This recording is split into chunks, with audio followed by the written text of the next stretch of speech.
ഇനി വരുന്നത് ധനുക്കൂറാണ്. സാജിറ്റേറിയസ് എന്നാണ് ഇതിന് ഇംഗ്ലീഷിലുള്ള പേര്. മൂലം, പൂരാടം, ഉത്രാടത്തിൽ കാല്, ഉത്രാടത്തിൻ്റെ ആദ്യപാദം, ഈ നക്ഷത്രങ്ങളാണ് ധനുക്കൂറിൽ വരുന്നത്.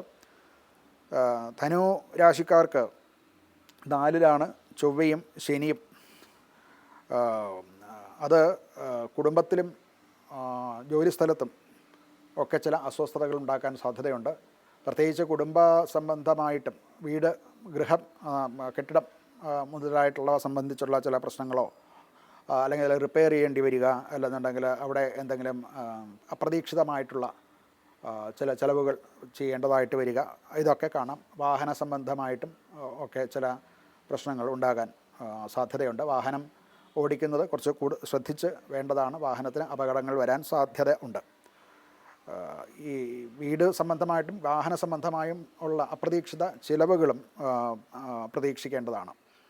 ജോലി സംബന്ധമായിട്ടുള്ള കാര്യങ്ങൾ കൂടുതൽ ശ്രദ്ധ പതിപ്പിക്കണം. അത് ശ്രദ്ധിക്കാൻ പറ്റാത്ത സാഹചര്യം മറ്റു കാരണങ്ങളെ കൊണ്ട് ഉണ്ടാകാൻ സാധ്യതയുണ്ട്.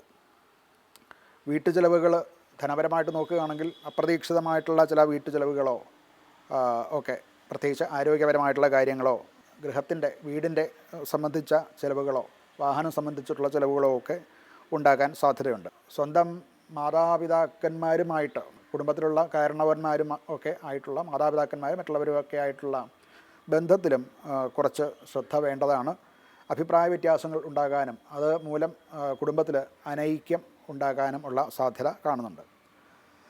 ആരോഗ്യപരമായിട്ട് ഈ മാനസിക പ്രശ്നങ്ങളും ഒക്കെ ഉള്ളതുകൊണ്ട് ഉണ്ടാകുന്ന വൈഷമ്യങ്ങൾ മനസ്സിനുണ്ടാകുന്നു എന്നുള്ളതുകൊണ്ട് അത് ശരീരത്തിലേക്കും കൂടെ ബാധിക്കാതിരിക്കാൻ പ്രത്യേകം ശ്രദ്ധിക്കേണ്ടതാണ്.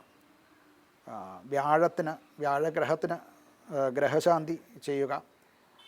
നവഗ്രഹ ക്ഷേത്രത്തിൽ വ്യാഴഗ്രഹത്തിന് പ്രത്യേകമായിട്ടുള്ള വഴിപാടുകൾ ചെയ്യുന്നതൊക്കെ നല്ലതാണ്.